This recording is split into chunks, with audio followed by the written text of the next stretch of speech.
I raced from cover to cover. And there were so many nuggets in there that I still live by. And I didn't even know the guy. That was just a name in the cloud. Literally the cloud. But he touched me. His book touched me. The book was about empowerment. And not who we were, but who we could be. See, that's where most of us are at now. Not where we are, but where we really want to go. And I'm not saying, this is the second coming of Moses. I don't think he propped himself up to do that. But you got to have somebody that provides a light. When you're surrounded by darkness and despair, and you say, damn, there's a light. And you hope it's not a train coming.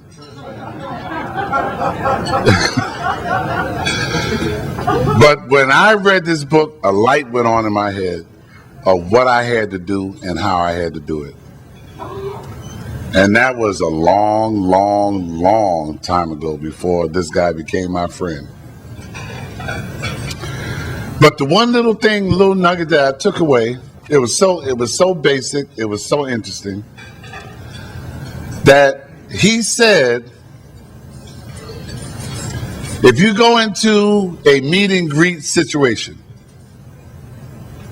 stay with me, everybody. You go into a meet and greet situation, and you're passing out business cards. He probably even forgot what he put in the book. But it is so basic to not screw that process up because you can never recover from it. Two things. One, you got business cards in your pocket. You pull out somebody else's business card to give to somebody else. Bad mistake. Or you're too cheap as a business person to have business cards that are not dog-eared. Nobody wants a business card that looks like you slept in it. And he had a simple thing. All the cards that are your cards, put them in one pocket. All the cards that you receive, you put them in another pocket. And I said, that is so basic, but it's networking. And, sometimes I forget where I put my car keys, but I didn't forget that from 25 years ago. So that's the kind of impactful person this person has been in my life before he became a friend, before he found out I was older than him. And he still let me say his friend. It's my honor, my privilege to introduce to some and reintroduce to others an absolute American icon, Mr. George Fraser.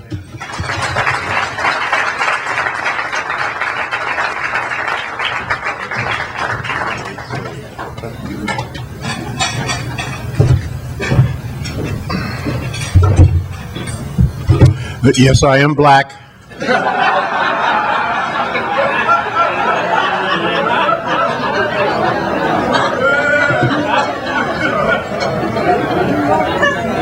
In case you were not entirely sure, there's always a few out there, that's the beauty of our culture and race, right? We come in all shapes and sizes and skin tones and hair textures, right? Lots of options out there, brothers and sisters, no need to stray.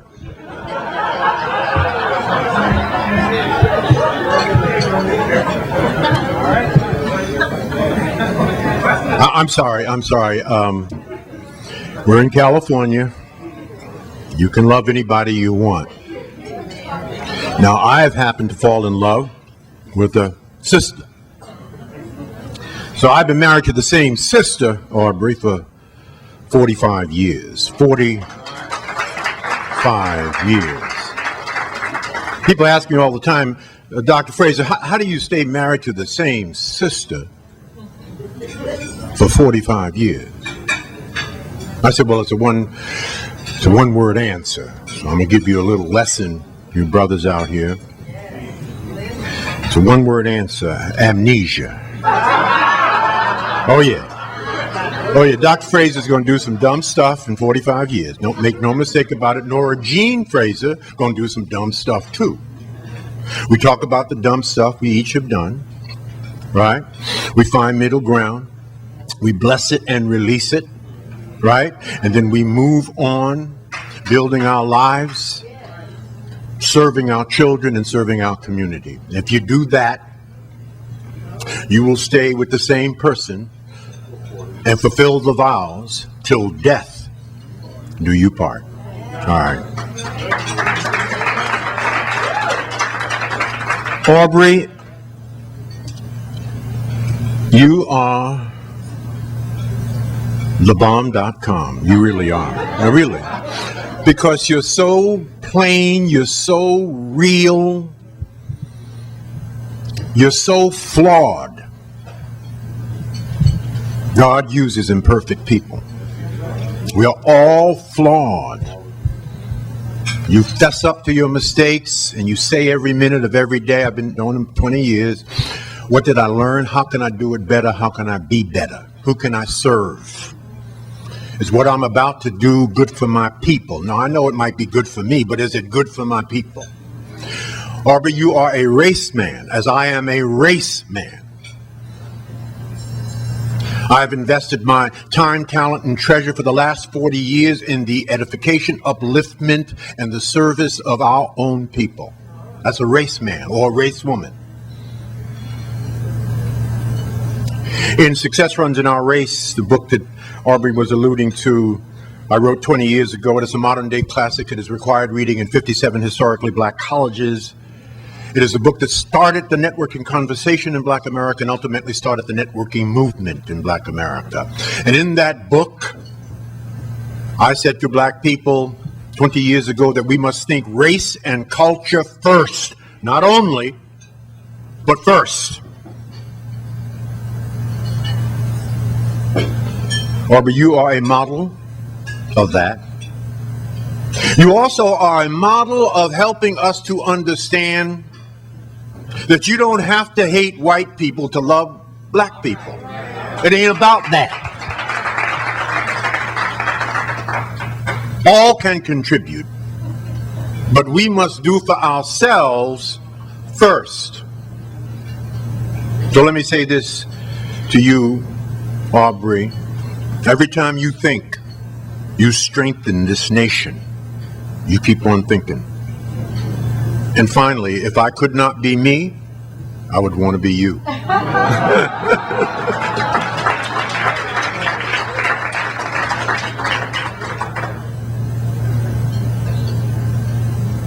Dr. Francis Cress Welsing, the great black psychiatrist who wrote the ISIS Papers, died not too long ago, lived in Washington, D.C. Brilliant sister. Left us with a profound quote. Not often quoted, so I'm going to quote it. I quote her. We wonder why we're not making progress. I can't call myself a bitch, a hoe, a nigger, a gangster, and a thug every single day and then get up and do something constructive. That's impossible. End of quote. Francis Cress Welsing. Brother Kendrick Lamar, in his Grammy Award-winning album To Pimp a Butterfly, says it a little differently.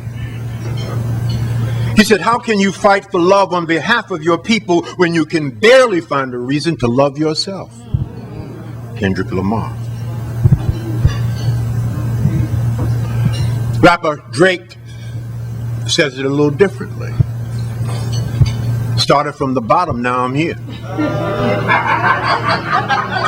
I love that. I love that. Started from the bottom, now I'm here. Amen. I can relate to that. Dad came to this country in the early 1900s from Guyana. Beautiful black man about the color of my suit. My father was blue-black. Married a fair-skinned sister, Ida Mae Baldwin, from Lumpkin, Georgia. They had 11 children together, 8 boys and 3 girls. I'm the youngest. And they built their home and family, bought a brownstone for $18,000 back in the 20s. in Bed-Stuy in Brooklyn, New York. But I grew up on the mean streets of Bed-Stuy in Brooklyn, New York. They say if you're from Bed-Stuy, the home of Biggie Smalls, Chris Rock, Jay-Z, right? Spike Lee, and Al Capone. See, most people don't know that Al Capone is from Brooklyn. So they say if you're from Bed-Stuy or Brooklyn, you're either a thug or a gangster. Well, I'm a gangster. You're going to find out in a minute. Huh? Aubrey is a gangster. He won't say that. But look at his swagger, right? Brother got Obama swagger, right? He's street. He knows how to fight. He knows how to talk. He knows how to sell. Yes, indeed. So we're going to peel back the onion this afternoon. Hey, my brother. Only one can speak. You ain't listening. All right. And I want to start because I was inspired by the sister with that incredible poem. It's bad. Ooh, spoken word. Spoken word. So I this is maybe ego. I don't know. But I wrote a piece. I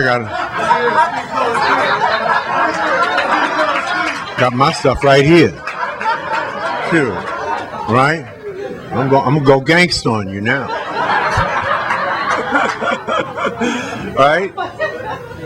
But I wrote this piece 20 years ago. I put it in Race for Success, the 10 Best Business Opportunities for Blacks in America, which came out about 5 years after Success Runs in Our Race.